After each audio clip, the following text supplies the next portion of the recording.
su Ford ya faɗi yanzu mun ga attajirai Allah ya saka musu da alkhairi. Attajirai suna da daurin su cikin soyayyar manzan Allah sallallahu alaihi wa sallam. Sha'irai suna da daurin su cikin soyayyar sayyidina Rasulullahi sallallahu alaihi wa sallam. Dole ne almajirai su jagoranci al'umma cikin tsara ya dace ko me ya dace ya dace.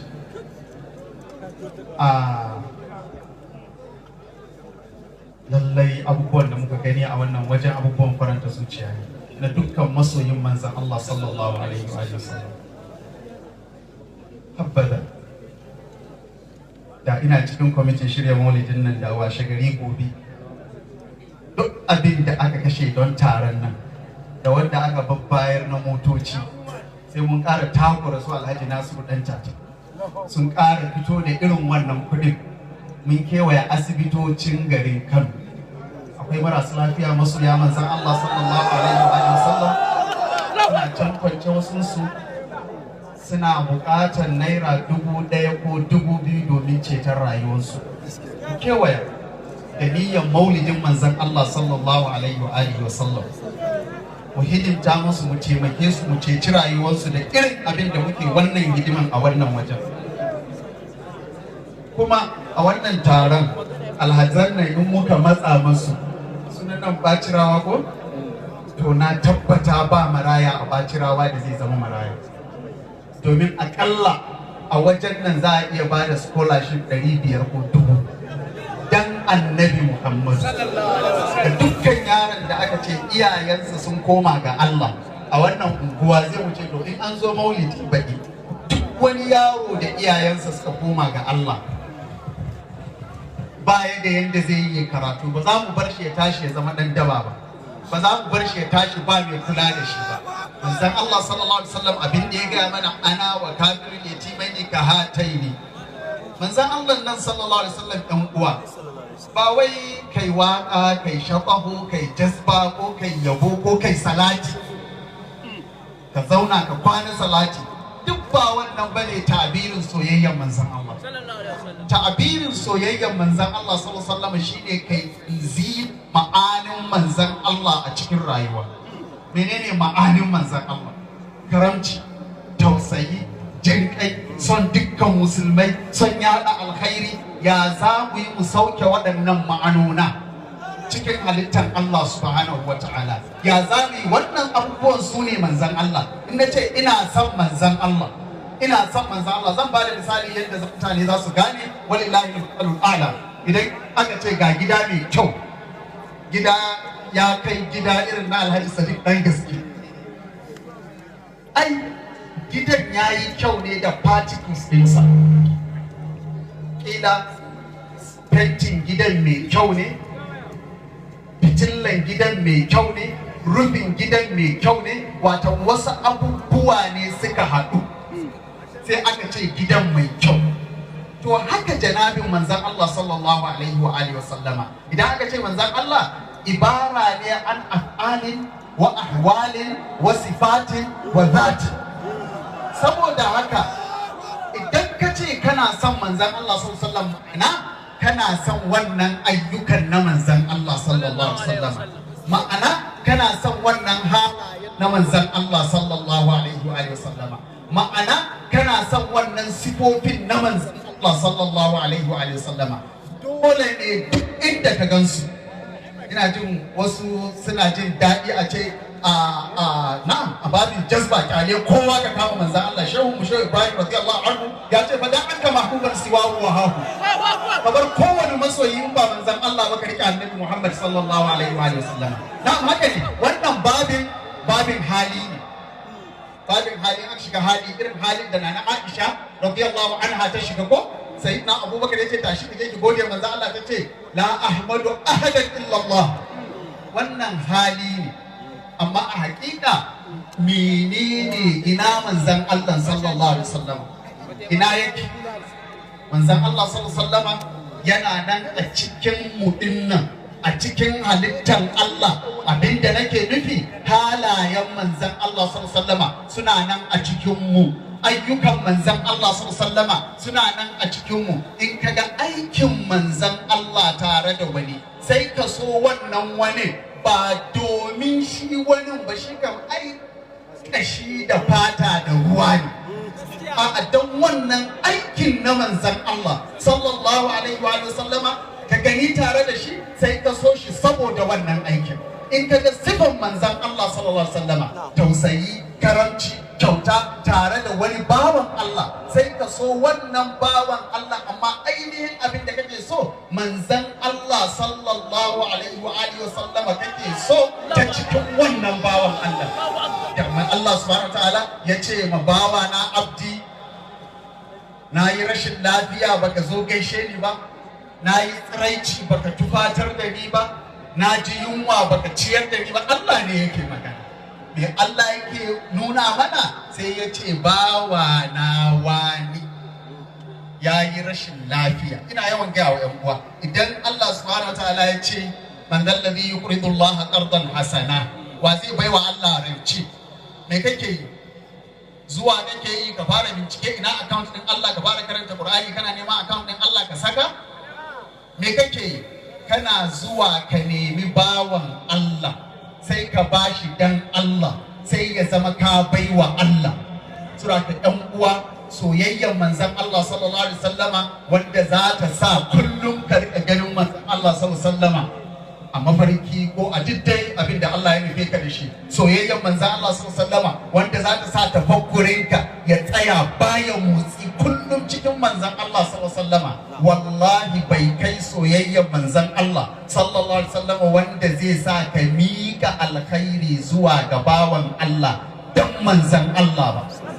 Bai kai soyayyar manzan Allah sallallahu alaihi wasallama wanda za ka isar. Shi yasa manzan Allah sallallahu alaihi wasallama ya ce khairun nasi man yanfa'un nas. Da haka insha Allah mun zama cikin kwamitin wannan maulidi, kuma sai mun yi duk yadda za mu yi waɗannan abubuwan, sai an sauke su a aikace. Ina aramil, ina mata marasu maza wanda mazansu suka rasu suna zaune suna gani alhazai suna fallin sabbin 200 ba su da abin da za su ci gobe da safe. Ina suke? Mu shirya mu taimake su.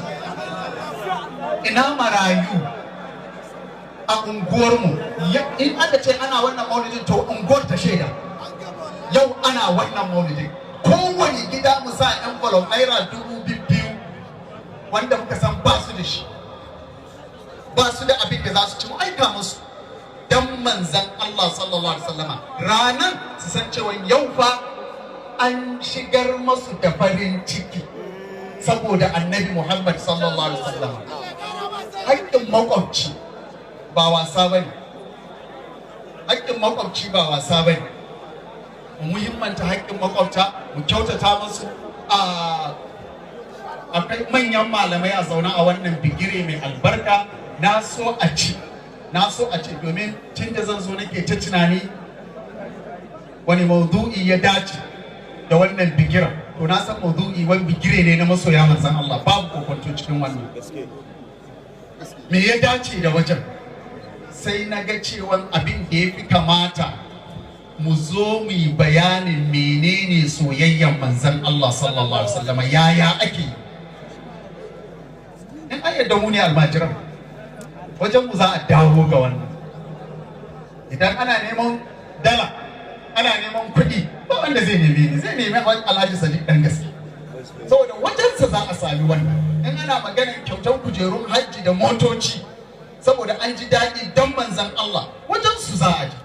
Amma in ana so a yi karatu, to za a ji wajen almajirin ilimi. To soyayyan nan ba haka take kara zuba ba. Tana da tsari, tana da ladubba wanda manzan Allah sallallahu alaihi wa alihi wasallama ya koyar da mu. Ɗan uwa, daga cikin soyayyen manzan Allah sallallahu alaihi wasallama ka so duk wanda ya ta'allaka da manzan Allah da kowane irin sababi. Amma ya zama wai ni saboda in kushe wani, saboda in bata wani, saboda in musguna ma wani, nake cewa ba ruwana da kowa sai annabi sallallahu alaihi wasallam, ba ruwana da kai. To ai shi mazaharin manzan Allah ne, domin shi ibara ne an kyawawan halayen manzan Allah. Duk wanda ga yanzu ina jin wani mawaki yana waka a nan wajen yana yaban manzan Allah yana yaban dan gaske. Me yasa ya yabi dan gaske? Saboda dan gaske ya yi ayyukan alkhairi ya bayyana soyayyen manzan Allah. Sai shi ma ya ga kyawawan ayyukan dan gaske dan annabi Muhammad sai ya so dan gaske. Ba mu da abin da ni ba dan kasuwa bane, ba abin da ya hada ni da shi in ba soyayyen manzan Allah ba. Ni ba dan kasuwa bane, ban neman jari, ban neman kuɗi a wajensa, ban neman kuɗi wajen kowa. Abin da ya hada mu kadai soyayyen annabi Muhammad shi ya taso da mu, ba biyan mu ake yi ba wanda yake ba mu kokobo don mu so, ba ma zaton a ba mu kokobo in mun so. Muna zuwa ne don wannan soyayyen na annabi sallallahu alaihi wa sallam wanda ta hada mu. To ashe yadda muka gansa muka yi masa shaidan soyayyen manzan Allah sallallahu alaihi wa sallama, haka muka yi wa dukkan masoyan manzan Allah shaidan soyayyen manzan Allah sallallahu alaihi wa sallama, kowa gwargwadon matsayinsa. Don haka karkaje kana musguna wa masoya manzan Allah sallallahu alaihi wa sallama, kana bata wa masoya manzan Allah sallallahu alaihi wa sallama, a zatanka sai ka da soyayyen annabi sallallahu alaihi wa sallama. Karka yi haka, domin su din halaye wanda kaga sun so su dan sun ga halayen manzan Allah ne, sun so su dan sun ga ta'allukin su da manzan Allah ne, sun so su dan sun ga soyayyen su da manzan Allah ne. Wallahi in ba dan haka ba to kowa ba komai bane. In kaga mun so bawan Allah mun girmama shi, to mun so shi mun girmama shi dan soyayyen annabi Muhammad sallallahu alaihi wa sallam. In kaga lidarajati har makiyanmu masu ɗinmu idan suna son manzan Allah wallahi muna son su, har masu ƙinmu idan suna son annabi Muhammad wallahi muna son su. Su kuma ƙiyayyansu da mu muna roƙon masu Allah ya yafe masu. Imamu Malik sarkin zamaninsa na musulmai, saboda ya haɗa nasab da manzan Allah. An ce Imamu Malik, an ce Imamu Ahmad ibn Hanbal, to kowannensu muhimmi dai darasin da ke ci. Kawo shi yayi ana masa bulala. Imamu Malik alƙadi ya faɗa a cikin Ashifa. Kawo sa ya ana masa bulala, amma duk bulala in aka yi masa ɗaya sai ya ce ka yafe mashi, ka gafarta mashi, domin dangin annabin ka ne. Mai dukansa yana dukansa, amma yana nema mashi gafara saboda danganan mutumin da annabi Muhammad. Suraka yan uwa, wallahi mu so dukkan musulmi, mu so dukkan mai san annabi sallallahu alaihi wasallam, domin soyayyar mu da manzon Allah sallallahu alaihi wasallama ta tabbata. Mu zama masu kishin haɗa kan al'umman manzon Allah sallallahu alaihi wasallama, mu zama masu kishin addinin annabi sallallahu alaihi wa sallama, mu zama masu kishin duk wanda ya haɗa wani sababi da nasabi da annabi sallallahu alaihi wa sallama, ko yaya sababi da nasabin take. Wannan shine zai tabbatar da mu masoya manzan Allah. Amma ka ce kana son manzan Allah sallallahu alaihi wa sallama, amma ba ruwanka da sahabban manzan Allah sallallahu alaihi wa sallama. Kana son manzan Allah sallallahu alaihi wa sallama, ba ruwanka da iyalan manzan Allah sallallahu alaihi wa sallama. Kana son manzan Allah sallallahu alaihi wa sallama, ba ruwanka da malaman da suka nakalto maka rayuwa da tarihi da sira da hadisin manzan Allah sallallahu alaihi wasallam ya iso wajenka. Kana son manzan Allah sallallahu alaihi wasallam, ba ruwanka da waliyan da suka allaka zuciyanka, suka koyar da kai na dubban san manzan Allah. To me kake so dan uwa? Me kake so? Sura kan uwa, mu gane wannan, mu koma hayyacin mu ƙara ta'alluqin mu da manzan Allah sallallahu alaihi wasallam, mu gaskata soyayyen mu da manzan Allah sallallahu alaihi wa sallam, mu so manzan Allah son gaskiya. San manzan Allah son gaskiya za ta tabbata ne cikin ayyukan mu, cikin mu'amalan mu, cikin irin yadda shehu mu radiyallahu anhu yake faɗi, bi haifin minan wal mash'ar al fakhmi matlabi suluku tariqin kana ahmadu qad sadaqo أجي عرفات كان فيها محمد يروح ويقضي داهيا يعبد الملك. شيخ yana gaya mana yana zuwa Makka ba dan komai yake zuwa Makka ba, sai dan kafansa ta taka kasan kafan wajen da Annabi Muhammad sallallahu alaihi wasallam ya taka, idonsa ya ga wajen da idon Annabi Muhammad sallallahu alaihi wasallam. Mutane suna zuwa dan dalilai daban-daban. مراد حجيج الباخرات جميعهم جنان وأزواج من الحور والخوالق.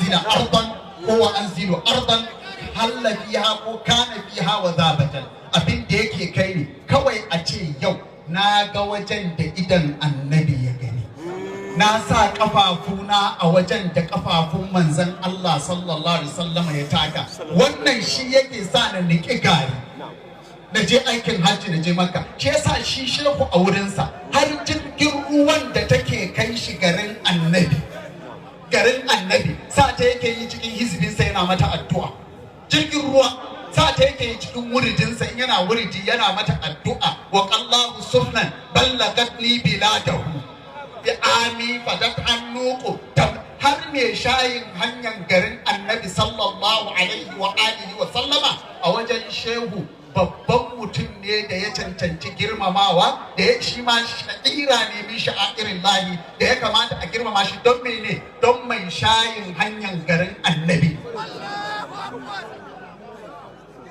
kullu ma ta'allaka domin mene domin ya ta'allaka ya jingina da annabi ai da garin Madina sunanta Yafribu gari ne wanda in an zo ciwo ma ake yi gari ne wanda cuta da cututtuka ruwansa baya shawuwa komai nasa cuta ne amma me ya ɗaukaka garin ya canza status ɗinta daga Yasribu ta koma Madinatu shigan manzan Allah cikinta sai ya maida ta a cikinta akwai wajen da har a saman al'arshi bai kai wajen ba saboda mene saboda annabi sallallahu alaihi wasallama me ya baiwa wajen wannan matsayin annabi sallallahu alaihi wasallama me yasa ya ta'allaka da wani sababi da wani nasabi da annabi sallallahu alaihi wasallama da haka yan uwa mu so dukkan wanda ya ta'allaka da wani sababi da nasabi da manzon Allah sallallahu alaihi wasallama mu girmama su mu kaunaci junanmu a yadda muke kaunan ku cikin Allah muke kaunan ku dan manzon Allah sallallahu alaihi wasallama muna fatan Allah subhanahu wataala